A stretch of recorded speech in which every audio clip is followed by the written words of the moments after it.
శివరాం గారు, ఇప్పుడు ఇప్పుడు పార్టీ ప్రక్షాళన మొదలు పెట్టడం అంటే మీరు ఇంతకుముందు నుంచి పవన్ కళ్యాణ్ గారు చాలా ఏళ్ల నుంచి కూడా రాజకీయాల్లో ఉన్నారు. అయినప్పటికీ కూడా గ్రౌండ్ లెవెల్లో జనసేనకి ఒక రకమైనటువంటి ఎస్టాబ్లిష్మెంట్ లేదు అనేది, అంటే మిగతా పార్టీలతో పోలిస్తే ఎస్టాబ్లిష్మెంట్ లేదు అనేది ఉంది. ఇప్పుడు నేనే హైకమాండ్, నేనే ఉంటాను అని చెప్పి చెప్పుకుంటూ ఇప్పుడు చేయడం ద్వారా ఏంటంటే రేపు పొద్దున ఏమన్నా స్థానిక సంస్థల ఎన్నికల్లో మీ బలం ఏమన్నా నిరూపించుకోవాలని చెప్పేసి ఒక ప్రయత్నం అని అనుకోవచ్చు అండి. ఇప్పుడు కమిటీలు లేకనే ఇప్పుడు ప్రకాశం జిల్లాలో కమిటీ సస్పెండ్ చేయడం జరిగిందా? కమిటీలు ఉన్నాయండి, జిల్లా కమిటీలు ఉన్నాయి, మండల కమిటీలు ఉన్నాయి, గ్రామ కమిటీలు ఉన్నాయి. కమిటీలన్నీ క్లియర్ ఉంటాయి. కమిటీల మీద ఆయన ఇంత ముందు ఫోకస్ చేయలేదు, ఎక్కువ ఫోకస్ చేయలేదు. కమిటీ అంటే జనసేన పార్టీ కమిటీలు పెద్దలు వేసినారు కాబట్టి వాళ్ళందరూ బాగానే ఉంటారు, 100% బాగానే ఉంటారు అని చెప్పేసి ఉద్దేశంతో మేమంతా కూడా కమిటీలో ఉండేవాళ్ళమే కదా, కమిటీలో పనిచేసిన వాళ్ళమే కదా. కాబట్టి కమిటీలు ఉన్నాయి, బలోపేతంగానే ఉన్నాం. ఎంత బలంగా ఉన్నామంటే అంత బలంగా ఉంది క్యాడర్ మాది.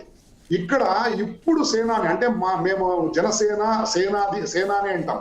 కాబట్టి పవన్ కళ్యాణ్ గారు నేను సేనాని కాబట్టి నా మాట మీరు వినండి, మీరు సైనికులు సేనాని మాట వినండి క్లియర్ గా. నేను ముందర తీసుకొని పోతా, పార్టీని ముందర తీసుకొని పోతా, భవిష్యత్తు మంచి భవిష్యత్తు ఉంటుంది, అలాగే ప్రజలు కూడా మంచి భవిష్యత్తు చేయడానికి వెనక్కి పోను అని చెప్పేసి ఆయన చెప్పడం జరుగుతా ఉంది. దీంట్లో ఇప్పుడేదో కొత్తగా పార్టీలు కమిటీలు అట్లా కాదు, కమిటీలు ఆల్రెడీ ఉన్నాయి. మళ్ళీ ప్రతి సంవత్సరం కూడా కమిటీలు చేంజ్ అవుతాయి. ఎవ్రీ 1 year 2 years కి 3 years అంతా కూడా. ఇప్పుడు 2 years పైన అయిపోయింది కాబట్టి 3 years అయిపోయింది కాబట్టి ఇప్పుడు కమిటీలు చేంజ్ అవుతాయి. దాంట్లో కొత్త సిస్టమ్ 25 పార్లమెంట్లకు కూడా కొత్త సిస్టమ్. అంటే ఎక్స్పీరియన్స్ ఉన్న క్యాండిడేట్ ఒకరిని పెడతారు, ఎక్స్పీరియన్స్డ్. జనసేన పార్టీ పుట్టినప్పటి నుంచి ఎవరైతే కంటిన్యూస్ గా పవన్ కళ్యాణ్ గారితో ట్రావెల్ చేసింటారో అతన్ని పెడతారు, అతన్ని ఆ కమిటీలో పెడతారు. ఎవరైతే సభ్యత్వాలు అంటే పార్టీలో జనాల్ని చేర్పించి మన పార్టీ ఐడియాలజీ నచ్చిన వాళ్ళు పార్టీలో చాలా మంది వచ్చింటారు. వాళ్ళని ఎవరైతే పిలుచుకొచ్చింటారో వాళ్ళు సాధక్ అంటారు, వాళ్ళని ముగ్గురిని పెడతారు. అలా ప్రతి ఒక్కరిని కూడా అకామిడేట్ చేస్తూ ముందు 10 మంది ఉండేదాన్ని ఇప్పుడు 20 మంది చేస్తున్నాడు.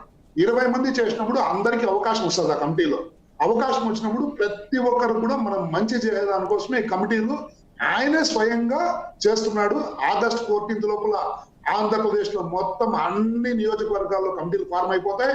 ఫార్మ్ అయిపోయిన తర్వాత మండల కమిటీలు కావచ్చు, టౌన్ కమిటీలు కావచ్చు, ఆ ఇన్ఛార్జ్ కావచ్చు, అన్ని కూడా చేసి జిల్లా అధ్యక్షులు, పార్లమెంట్ కమిటీ ఇన్ఛార్జెస్ అందరినీ కూడా చేసి August 15కి మొత్తం అన్ని మండలాల్లో అన్ని గ్రామాల్లో కూడా జెండా ఎగిరే విధంగా, స్వాతంత్ర జెండా ఎగిరే విధంగా ప్లాన్ చేస్తున్నారు. ఖచ్చితంగా అదే ఫాలో అవుతారు. మీరు చెప్పిన స్థానిక ఎన్నికలు 100కి 200% నిజం. స్థానిక ఎన్నికలు అవును, ఇంత ముందు ఒక ఎంపీటీసీ ఒక మండలానికో లేదా 2 మండలాలకో ఒక ఎంపీటీసీ ఒక జెడ్పీటీసీ కంటెస్ట్ చేసేవాళ్ళు. 2 ఎంపీటీసీలు గెలిచినాము. కౌన్సిలర్ల అభ్యర్థులు కూడా 2 కంటెస్ట్ చేయడం జరుగుతా ఉంది, 2 గెలవడం జరుగుతా ఉంది. కాబట్టి ఇప్పుడు ఫుల్ ఫ్లెడ్జ్డ్ గా కూటమిలో ఉన్నాం కాబట్టి మా వాటా మాకెన్నో ఉంటాయో అన్ని కౌన్సిలర్ అభ్యర్థులు కావచ్చు, ఎంపీటీసీలు కావచ్చు, సర్పంచులు కావచ్చు, జెడ్పీటీసీలు కావచ్చు, అన్నిట్లోనా పోటీ చేస్తాము. ఎట్లయితే 21/21 ఎన్ని పోటీ చేసిన నియోజకవర్గాల్లో మాది 100% స్ట్రైక్ రేట్ ఉందో నెక్స్ట్ స్థానిక ఎన్నికల్లో కూడా అదే స్ట్రైక్ రేట్ తో ముందరకు పోవాలని మా అధ్యక్షులు పవన్ కళ్యాణ్ గారు ఆయన ఆలోచన విధానంతో ఉన్నారు. కాబట్టి ఖచ్చితంగా సక్సెస్ అవుతుందని ఈ సందర్భంగా ప్రజలకి మీకు కూడా తెలియజేస్తున్నారు. అంటే టీడీపీ నుంచి కానీ బీజేపీ నుంచి కానీ మీరు స్థానిక సంస్థలు నిలబడితే మీకు ఆ రకమైనటువంటి సీట్లు దక్కుతాయని అనుకుంటున్నారు? ఎందుకంటే స్థానిక సంస్థల ఎన్నికలు అంటే జనరల్గా ఏంటంటే ప్రతి వాళ్ళు నేను పోటీ చేయాలనుకుంటారు. సరే, ఎమ్మెల్యే ఎంపీల కంటే కొంచెం వెనక ముందు ఆడినప్పటికీ కూడా స్థానిక సంస్థల్లో మీ జనసేనకు సంబంధించిన వాళ్ళు చాలామంది పోటీలో ఉంటారు అనుకుంటారు. అటువంటి పరిస్థితిలో మీరు ఎలా ఉండొచ్చు అనుకుంటున్నారు? మిగతా పార్టీలతో సఖ్యత అనేది ఎలా ఉండొచ్చు మిగతా మీ కూటమిలో ఉన్న పార్టీలతో? ఇప్పుడు మీ ప్రశ్న కొంచెము దాన్ని అడ్జస్ట్మెంట్ చేసుకోవాలా.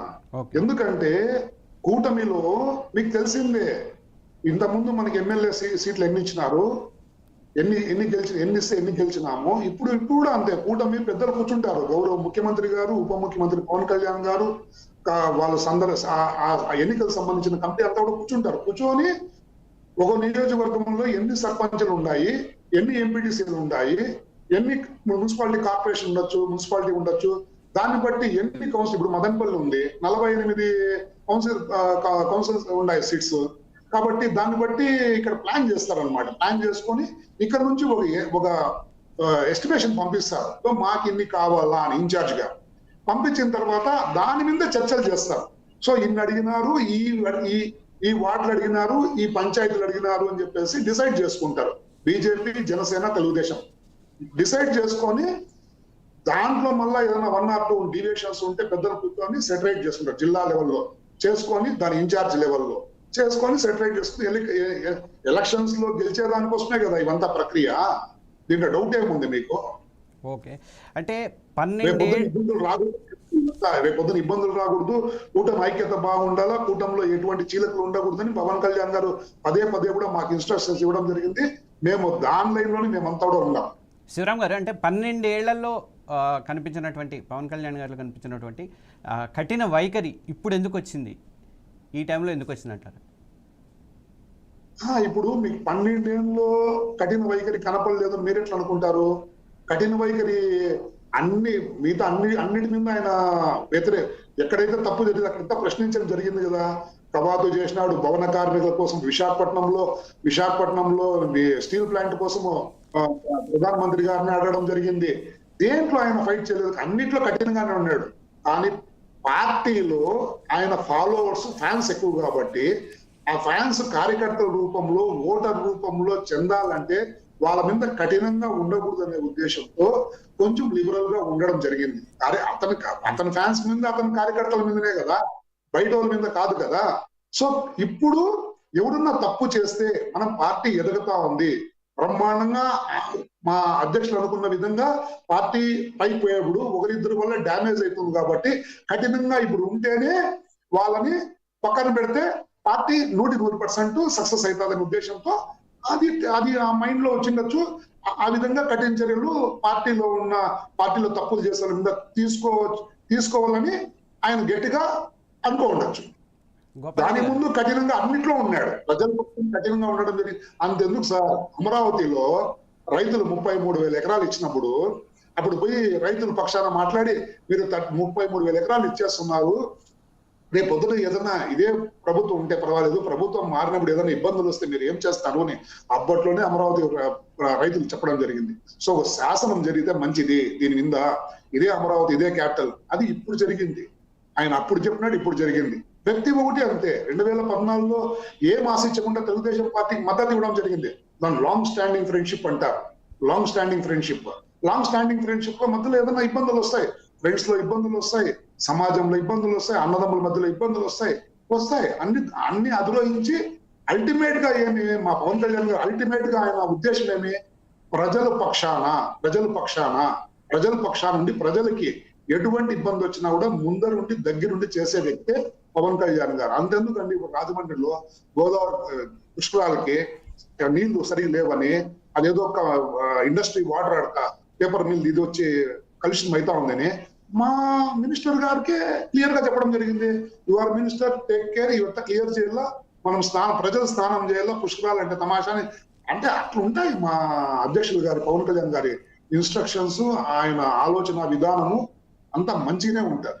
దీనికి కొంతమందికి నచ్చకపోవచ్చు, మింగుడు పడకపోవచ్చు, లేదంటే ఎదగతా ఉన్నాడు, ఏదో రేంజ్కి వెళ్ళిపోతున్నాడు, ఇప్పుడు రాష్ట్రం నుంచి జాతీయ స్థాయిలోకి వెళ్ళిపోయినాడు అనేసి పుల్లు ఉండొచ్చు.